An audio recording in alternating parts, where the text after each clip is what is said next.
Assalamualaikum warahmatullahi wabarakatuh. Kami dari kelompok 5 akan mempresentasikan tentang sistem ekonomi. Perkenalkan, nama saya Eva Novitasari. Saya di sini sebagai moderator sekaligus akan membacakan tentang latar belakang dan peneliti terdahulu. Latar belakang. Allah telah memberikan tuntunan beberapa Islam untuk dijadikan pedoman dalam menempuh dan menjalani segala aspek kehidupan, termasuk dalam perekonomian. Islam menganjurkan bahwa setiap perbuatan ekonomi maupun perbuatan lainnya harus dilandasi oleh iman, takwa, dan aturan yang telah digariskan, serta perilaku yang dicontohkan oleh Rasulullah. Allah dengan tegas menyatakan bahwa hanya Islamlah agama yang diridhoi dan diterima oleh Allah. Innal ladzina indallahil Islam wa makhtalafal ladzina usul kitab ila min ba'di ma ja'ahum ilmi ba'iyam bainahum wa man yakfur bi ayatillahi fa innallaha syari'ul hisab. Sesungguhnya agama yang diridhoi Allah hanyalah Islam. Tiada berselisih orang-orang yang telah diberi Alkitab kecuali sesudah datang pengetahuan kepada mereka karena kedengkian di antara mereka. Barang siapa yang kafir terhadap ayat-ayat Allah, maka sesungguhnya Allah sangat cepat hisabnya. Makalah ini akan memberikan gambaran mengenai sistem ekonomi dan pelarangan riba dalam tinjauan historis. Masalah yang dibahas dalam penelitian ini dibatasi pada sistem ekonomi Islam dan praktek riba yang dilarang oleh Islam dalam tinjauan historis. Penelitian secara khusus akan melihat karakteristik, tujuan, dan prinsip dasar sistem ekonomi Islam. Pengertian riba secara pelarangan riba sebelum Islam, tahapan pelarangan riba dalam Al-Quran, macam-macam riba, dan menawarkan solusi profit loss sharing atau pelarangan riba. Harapannya dari hasil studi dijadikan acuan baik pembaca untuk lebih dapat memahami akar sistem ekonomi Islam dan praktek riba ke depannya. Peneliti terdahulu. Penelitian yang dilakukan oleh Rahmawati pada tahun 2013 terkait riba adalah menggunakan kajian literatur yang bersumber pada berbagai kajian studi yang telah dilakukan sebelumnya, yang menghasilkan kajian riba dalam perspektif keuangan Islam di Indonesia. Dalam pembahasannya, riba menjadi dikursuskan dalam ilmu ekonomi Islam yang perdebatannya hampir tidak menemukan titik temu. Perdebatan pemikiran menunjukkan bahwa persoalan riba sangat terkait dengan masalah uang sehingga tidak lepas dari peran lembaga keuangan. Hasilnya, sebagai solusi alternatif, Islam menawarkan sistem profit loss sharing yang diharapkan mampu untuk menggantikan sistem bunga dalam perekonomian Islam. Penelitian yang dilakukan oleh kami 2013 adalah dengan melihat krisis ekonomi yang terjadi di dunia karena negara yang terlibat tersebut menerapkan sistem ekonomi kapitalisme. Sistem ekonomi tersebut dibangun atas sektor moneter atau keuangan atau non-real, sehingga kapitalisme tidak dapat dilepaskan dari unsur bunga atau riba. Hal ini tidak sesuai dengan pandangan Islam yang mengharamkan riba atau suku bunga. Sebagai hasil penelitiannya, seharusnya otoritas ekonomi global yang menyadari dan mengikuti untuk membangun ekonomi keuangan berbasis sektor real, seperti yang dijalankan pada sistem ekonomi Islam pada saat ini. Assalamualaikum warahmatullahi wabarakatuh. Saya Usman Rohmadi, nomor absen 18. Di sini saya sebagai penyaji kedua yang menerangkan mengenai landasan teori peneliti. Landasan teori peneliti diantaranya yang pertama yaitu ekonomi dan sistem ekonomi, yang kedua konsep riba, yang ketiga riba itu sebuah tinjauan histori, yang keempat dasar hukum pelarangan riba, dan yang terakhir yaitu profit loss sharing atau solusi Islam terhadap alternatif pengganti.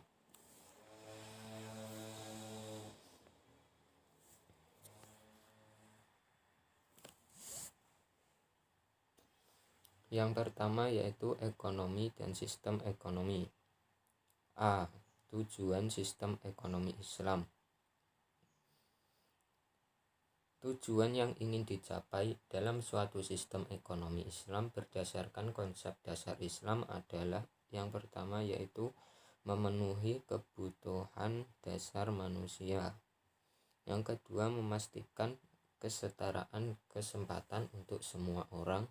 Yang ketiga, mencegah terjadinya pemusatan kekayaan dan meminimalkan ketimpangan dana distribusi pendapatan dan kekayaan masyarakat. Yang keempat, memastikan kepada setiap orang kebebasan untuk mematuhi nilai-nilai moral. Yang terakhir yaitu memastikan stabilitas dan pertumbuhan ekonomi. Prinsip-prinsip yang menjadi dasar dalam ekonomi Islam yakni yang pertama, hanya Allah Subhanahu wa ta'ala yang menentukan benar dan salah atau halal dan haram. Yang kedua, prinsip kegunaan atau kemanfaatan. Yang ketiga, prinsip kesederhanaan. Yang keempat, prinsip kebebasan ekonomi. Dan yang terakhir yaitu prinsip keadilan. Terdapat asas yang mendasari perekonomian Islam menurut Arif Endi adalah asas suka sama suka, asas keadilan, asas saling menguntungkan, dan asas tolong menolong, dan dilarang adanya pemerasan dan eksploitasi. B. Sistem ekonomi syariah perspektif historis. Perkembangan pemikiran ekonomi klasik dibagi menjadi 3 fase, yaitu yang fase pertama, seorang pemikir muslim yang memberikan kontribusi pemikiran ekonomi Islam adalah Abu Yusuf. Beliau menuangkan gagasannya dalam kitab Al-Kharaj, manual online text, pada masalah-masalah keluarga publik, pada masalah keuangan publik, pajak tanah, dan pendistribusian langsung tanggung jawab pemerintah dalam ekonomi, terutama kebutuhan publik, yaitu jalan atau irigasi. Fase kedua, sejumlah ulama besar seperti Imam Al-Ghazali, Imam Ibnu Taimiyah, dan Ibnu Khaldun memberikan kontribusinya melalui kitab mengenai teori-teori ekonomi. Akan tetapi, teori yang berada di dalam kitab tersebut masih belum relevan dengan kondisi perekonomian pada saat ini. Fase ketiga. Fase ini terdapat satu tokoh yaitu Syekh Waliullah dengan karyanya Hujjatullah Al-Balighah yang memberi konstitusi ekonomi. Ia berpendapat bahwa manusia merupakan makhluk sosial dan kesejahteraan manusia terletak pada kerjasama yang terjadi dalam berbagai bentuk seperti tukar-menukar, kontrak bagi hasil, pembagian hasil panen, dan perjudian. Selain itu, ia juga membicarakan sumber daya alam, khususnya tanah, yang harus dibagi secara adil. Perkembangan ekonomi Islam kontemporer dari 1930 hingga sekarang dibagi menjadi 4 fase, antara lain fase pertama muncul analisis masalah ekonomi sosial dari sudut syariah Islam. Analisis ini berasal dari ulama yang tidak memiliki pendidikan formal ekonomi. Fase yang kedua yaitu perkembangan aspek tertentu dari ekonomi Islam, terutama ekonomi moneter. Banyak pemikiran mengenai bunga dan riba, memberikan alternatif pengganti bunga yang dilarang oleh ajaran Islam.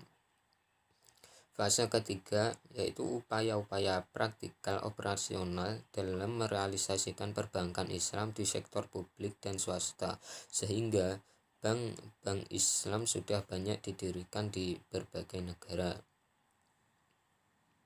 Fase keempat yaitu pembahasan lebih komprehensif terhadap teori dan praktek ekonomi Islam. Keguncangan dalam sistem ekonomi konvensional menjadi tantangan dan peluang bagi sistem ekonomi Islam.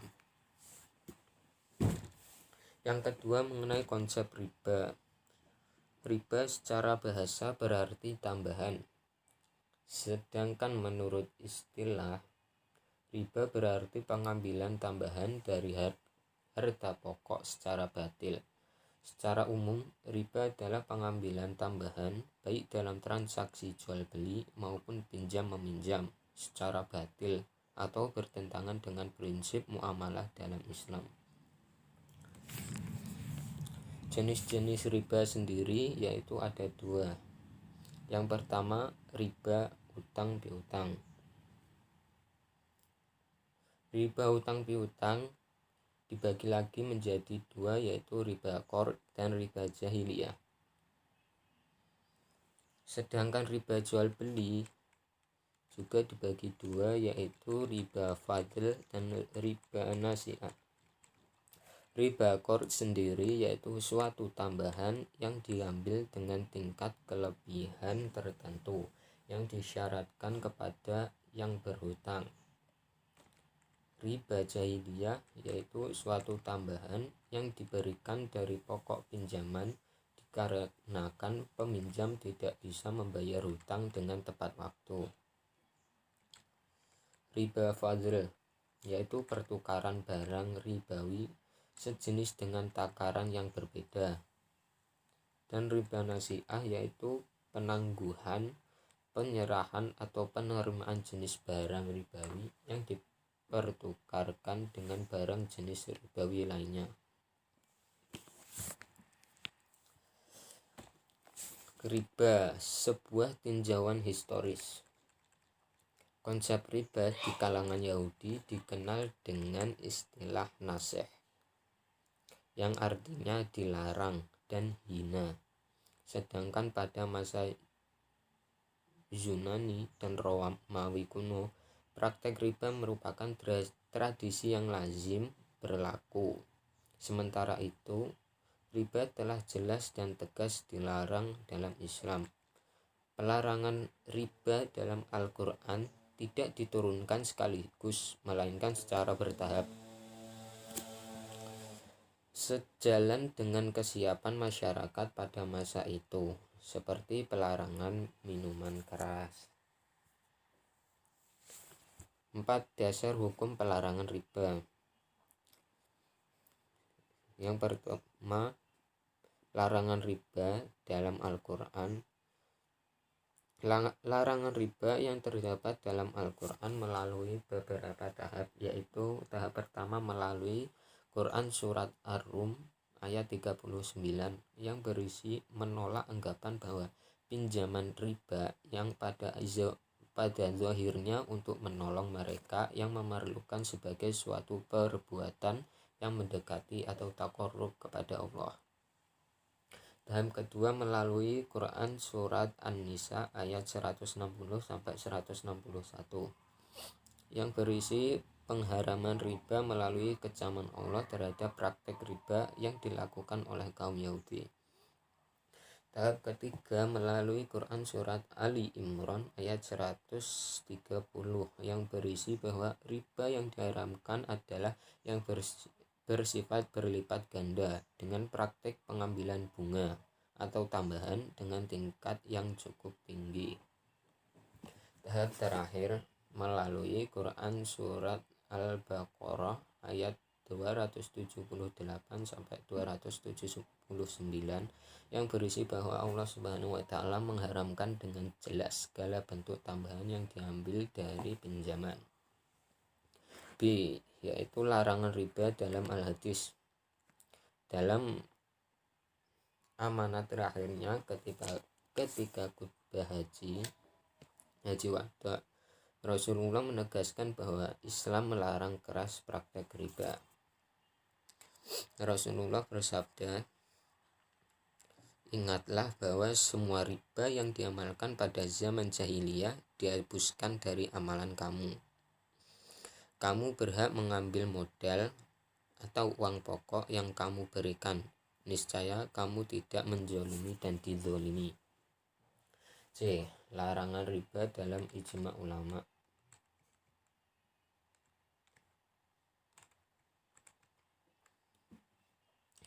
Para ulama juga bersepakat atau ijma bahwa riba adalah haram, baik sedikit maupun banyak.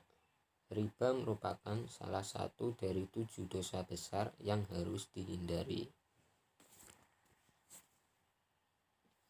Yang terakhir yaitu profit loss sharing atau solusi Islam terhadap alternatif pengganti pelarangan bunga atau riba.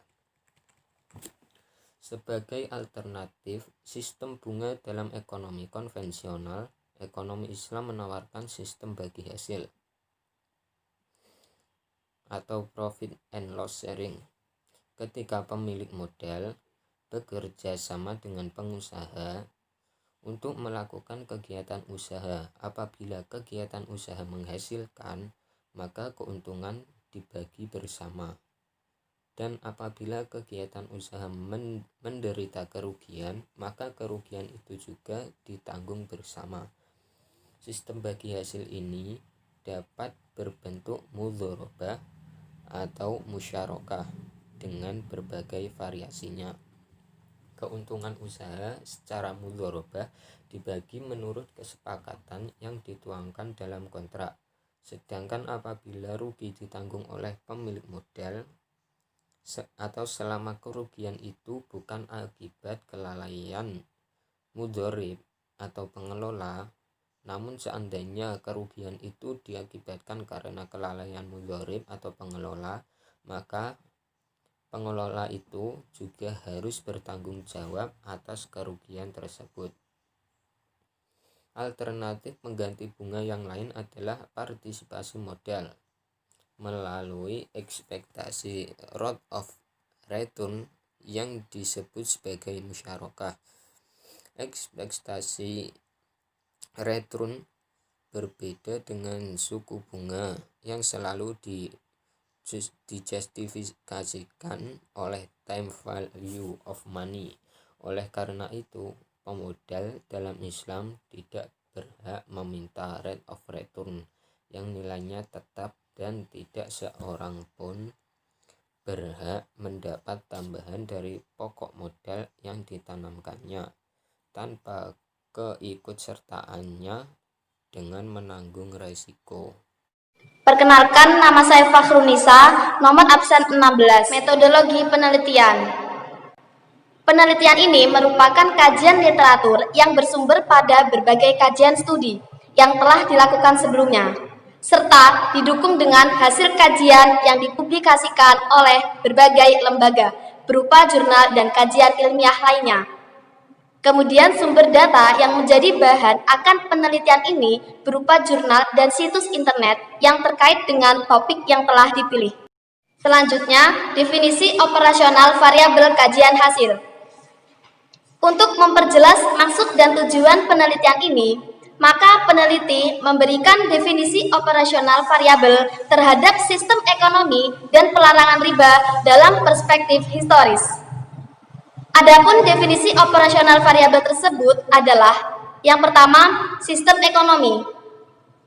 Yang dimaksud sistem ekonomi adalah suatu cara yang dipakai oleh negara untuk menyelesaikan atau menghadapi masalah dalam bidang ekonomi. Terkhusus lebih menekankan pada sistem ekonomi Islam yang pelaksanaannya berdasarkan konsep dasar syariat Islam, yaitu Al-Quran dan hadis.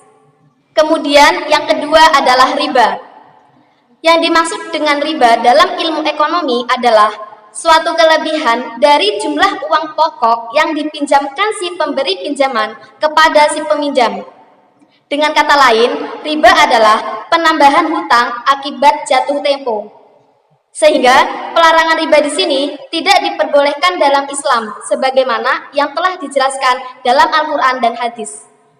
Kemudian yang terakhir adalah perspektif historis. Yang dimaksud dengan perspektif historis adalah sudut pandang masa lalu yang diceritakan kembali pada generasi berikutnya. Jadi, pelarangan riba dalam perspektif historis ini adalah pelarangan penambahan hutang akibat jatuh tempo berdasarkan sudut pandang masa lalu. Nah, dari presentasi kelompok 5, kita bisa menyimpulkan, yaitu kesimpulannya, lahirnya sistem ekonomi Islam didasarkan pada pemikiran bahwa sebagai agama yang lengkap dan sempurna, Islam tidak hanya memberikan penganutnya aturan-aturan soal ketuhanan dan iman, namun juga menjawab persoalan yang dihadapi manusia termasuk ekonomi. Tujuan dari adanya ekonomi Islam adalah untuk mencapai sukses atau falah, kebahagiaan atau kemenangan manusia di dunia dan di akhirat. Riba adalah pengambilan tambahan baik dalam transaksi jual beli maupun pinjam meminjam secara batil atau bertentangan dengan prinsip muamalah dalam Islam.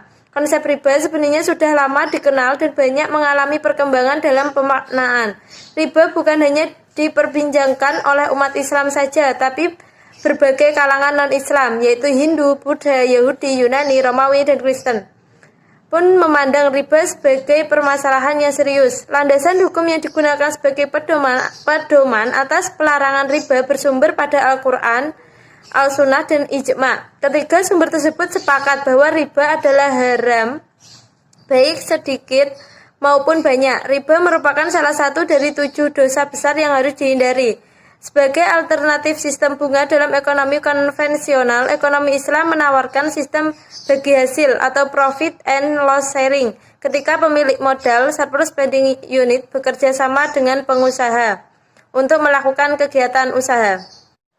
Sekian presentasi dari kelompok 5. Mohon maaf apabila banyak kekurangan. Wassalamualaikum warahmatullahi wabarakatuh.